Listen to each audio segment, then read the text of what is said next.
What was the most terrifying thing that you have experienced while staying in a hospital? I was strapped down and on a ventilator. I woke up and I was on heavy drugs, so I kept thinking I was in a very bad dream and trying to get out. I only did that a couple times, but I remember having to be told it was real and not a dream. Whatever I think is real is the dream, and after a few seconds it would clear up. I'm an IQ nurse. Thank you for reminding me how my patients so often feel, and that it hopefully does help when we talk to them in the times they wake up even a little bit when they stir. I never know in those moments if they can hear me and will remember, or not. Oh, I feel embarrassed for all my IQ nurses. I appreciate what you do. Even when I'm not coherent or lucid, I try to thank them all. Do not be embarrassed at all. Our job is what we love. We see people in all states of being and none of it should be embarrassing. As a young adult I was hospitalized due to sepsis. I was in the hospital for a few months. The first day I was transferred to a new hospital I heard this loud terrifying noise outside my door late at night and the ground started to rumble. I was in Florida so an earthquake was practically impossible, but I had no idea what else it could be. I sat paralyzed in my bed, heart pounding out of my chest. I finally worked up the courage to press the call button. You can imagine the chuckle the nurse had when she had to tell me it was just the floors being cleaned. I was panicked. New fear unlocked, not able to move during a natural disaster. What do you mean new? Because I've never heard of it before. When I woke up in the hospital, buckled to the bed, and did not know why I was there. Happened more than once, because it was for a brain injury and I could not remember why I was there, so I kept trying to escape. They ended up writing on a whiteboard at the end of my bed that I'm supposed to be there and stuff. Did you find out what happened that put you there eventually? Yeah, it eventually stuck, but I had a brain aneurysm that ruptured. You were lucky that you have survived. As much as I know about it, it's pretty deadly condition. I had intestinal surgery when I was about 13. Recovery was about 7 days. To be sure that all the plumbing was working properly. Well, about the 5th day I had woken up to a fairly large wet spot covering my crotch and gown. Turns out I had a wet dream and was still unable to move easily to clean myself, so I had to inform the nurse. I know it is not much compared to these others, but to a 13-year-old it was a nightmare. I feel you on that. I had a problem with one of my testicles when I was around that age. Can someone explain to me why the more embarrassing your injury, the hotter your nurse is? I swear, every time I have gone to the hospital it happened a lot. When I was a kid there is been a positive correlation between embarrassment and attractiveness of the nurse. Testicular problems. The most beautiful woman I would ever seen. Broke my arm playing sports. Big Armenian dude. Do not get me wrong. He was great. Just like a weird coincidence. Can someone explain to me why the more embarrassing your injury, the hotter your nurse is? I got something like that. I had to get a benign infected cyst removed from my face. Just a local anesthetic.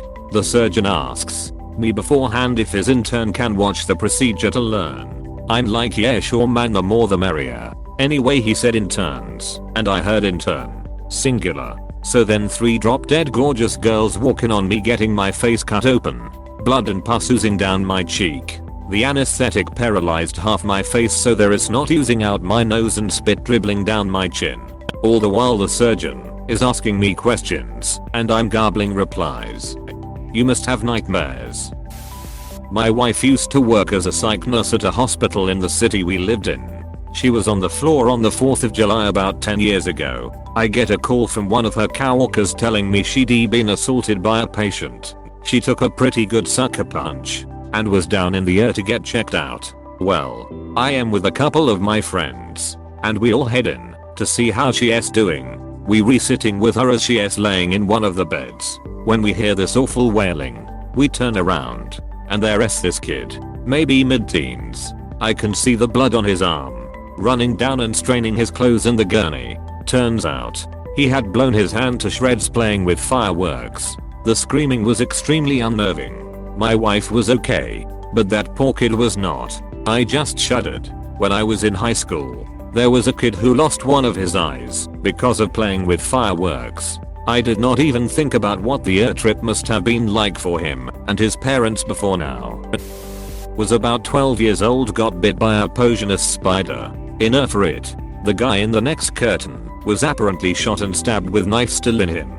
Nurses opened the curtain, didn't realize me and my dad were in the next area over, and so I saw a guy scream and holding in a knife in his gut. I feel really bad for everyone in this situation, especially the poor guy with the knife in him and you. I was staying in a low security mental ward. I had let my insomnia get the better of my life and mental health and absolutely had to be admitted to get my medication and sleep schedule back to a productive place. While I there, you get to be friends with other people doing long stays. I became friends with a guy that was a little bit younger than me and did not really think anything of it. However, this guy started to become a little unhinged and really started only focusing on me. It got to the point of where he was waiting for me outside my room all the time, eating what I was eating, stuff like that. Hey, maybe I'm being a good example because I'm getting better and he wants to do the same. No hope. Turns out, he had paranoid schizophrenia and thought I could cure him. It came to a head one day where I was trapped in the rec room with him until our doctor could come, since he would literally freak out if I left his sight. The last time I saw him, he was being escorted to the high security ward, mumbling my name over and over again. He was not breaking eye contact with a cold, unnerving stare, and he held an outstretched hand towards me as the double security doors closed. I think about that stare when I do not prioritize my mental health and get the shivers every single time. The gaze of true psychosis is deeply unnerving. I was thoroughly unfamiliar with the phenomenon until finding myself working in parts of the field. It is a fairly common, and to receive it feels like your soul is being violated. Psychosis scares the ever-living crap out of me nowadays. As a child I was hospitalized a lot due to heart issues. One day I was out in the halls waiting for the playroom to open up. I was about 8 at the time. There was a girl on my floor who walked with a huge machine that pumped her heart for her. She was walking around too with what looked like her mom or older sister. Suddenly her machine started beeping. The nurses rushed. They were speaking German. Since this was a Berlin hospital, I don't speak German, I am Russian. The look on her face before she collapsed was absolutely horrific. Her eyes went almost blank and her lips were starting to go blue. Still haunts me. Never found out what happened to her. Holy shit. That sounds traumatizing. As an adult you may understand something of what is going on. But as a kid, when I was 7 I was diagnosed with appendicitis. Got my surgery and were out in a room with another kid that went through the same. He was operated twice because his wound opened. A day or so before leaving the hospital, he was taken away for another operation. I did not understand nothing, but in my inner self I knew something bad happened. I did not knew something else about him until I met him again in a park a couple of years later. For me, it was really awkward, as I pretty much forgot about him. It sucks. But when you grow up in and out of hospital you kinda get used to it. If you are there enough you end up going to the hospital school. Start making friends. It's rare to keep them for more than a couple years though. Either they get better and leave the hospital, or not. I only had one friend that lasted 3 years and she passed when we shared a ward for the second time. The weird thing is you kinda get snobby about it too. I still remember me and the girl bitching to each other about a kid who broke his leg and acted like he was dying. That's no life for a kid. It really was not that bad, but I was 5 and very scared. It was after waking up from anesthesia after having my tonsils removed. Due to a genetic thing, painkillers or anything anesthetic does not really affect me. So I wake up and I'm in a huge amount of pain. I'm surrounded by strangers and I cannot talk. And then I see the bandage on my arm from the 4th and start crying. It felt like forever until my dad and mom were there, but definitely being alone, in pain and unable to voice it was the scariest thing for me. Oh my god. This feels so familiar. I was 4 when my tonsils were removed. I had strep every month for weeks at a time as a toddler. I remember being separated from my mom for what felt like forever, probably only like 15 minutes in real life lol before the surgery for prep, and just screaming the entire time. I would never seen an operating room before, or doctors and nurses with the entire PPE getup. I thought I was being abducted by aliens. So many damn bright lights. I woke up alone too, and terrified at the realization that I could not speak. I just cried and whimpered in my little crib-like hospital bed until a nurse wheeled me to see my mom in the recovery room. I was so relieved to see her that I threw up as soon as I laid eyes on her, lol. Which is also just something you do immediately after that procedure. I came to find out my mom held on to me for the entire day while I ate ice cream and popsicles in her lap. What a day.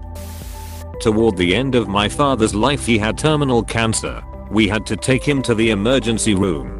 We got him checked in, and as we are waiting for him to be seen, we hear several ambulances. Without going into too much grossness, there were 3 teenage kids, and they were kids that all shot each other over some argument. So much blood. I had just never seen anything like that in such close proximity. All I kept thinking was that these boys had mothers and fathers and siblings. They were rushing all 3 in for surgery, but I doubt any of them made it, and if they did, there had to have been permanent consequences. I hope I'm wrong, and I never did find out what happened to them. But man, that was some crazy, disturbing shit. I am so sorry you experienced that, and understand how traumatic that can be. This is why I stopped working at trauma centers. We unfortunately saw stuff like this routinely. It's really depressing sometimes what human beings do to each other. After going out to drink one night and having not much at all, I blacked out. I was either drugged or had a bad reaction to hops. Still not sure. Next day, I threw up non-stop for about 14 hours. When every muscle in my body was cramping bad enough I could barely move, and my heart started acting real funny. I called an ambulance and went to the ER. They did every sort of test, gave me the runaround in a million different ways, but that was not the scary part. My parents had come, and the 3 of us were sitting in the room. At this point I was fine. In walks a doctor. He come in, says, "We got some tests back. Your white blood cell count is a little high. It could be leukemia," and then walked out without another word. They ended up shipping me off to another hospital to figure out what was going on, and my dumb but agreed. Other hospital was super confused. Basically said you can throw up until you are dehydrated enough to not be able to hydrate yourself again, and I was perfectly fine now that I would been rehydrated. But that moment where we were sitting there contemplating the fact I may have ducking cancer in my blood, that was terrifying. I do not have leukemia. I probably just have a hop intolerance. I was in a car accident with my mom back in 1999 here in Texas. A large van ran the red light at a 4-way intersection and T-boned us. The accident was so bad they took us all by ambulance to the emergency room. The people who hit my mom and I were in the room next to us. The woman was heavily pregnant, but explained to the doctor something felt off for many weeks, but that her doctor in Mexico said the baby was fine. The doctors did an ultrasound and determined her baby was dead and that it wasn't due to the accident. They figured the baby had been dead for weeks. I'll never forget that woman's screams. It was heartbreaking. It was a mixture between heartbreak and disgust. She kept screaming, "Get it out of me. Get it out of me." I'll never forget that moment. Holy shit. Definitely can see how you'd never forget that. Was everyone besides the baby okay in the end? Yes. I had a concussion. At the time I was 14. It led to a lot of issues that had me in and out of neurologists into my 20s. My mom had a lot of bruising and nearly bit through her tongue upon impact. The other couple was fine as well. We were in a 1998 Dodge Intrepid my mom had just purchased. The settlement was enough to pay off that car, a down payment for a new car, and my college. Thank you for watching. We hope you enjoyed this video. Please subscribe for more videos.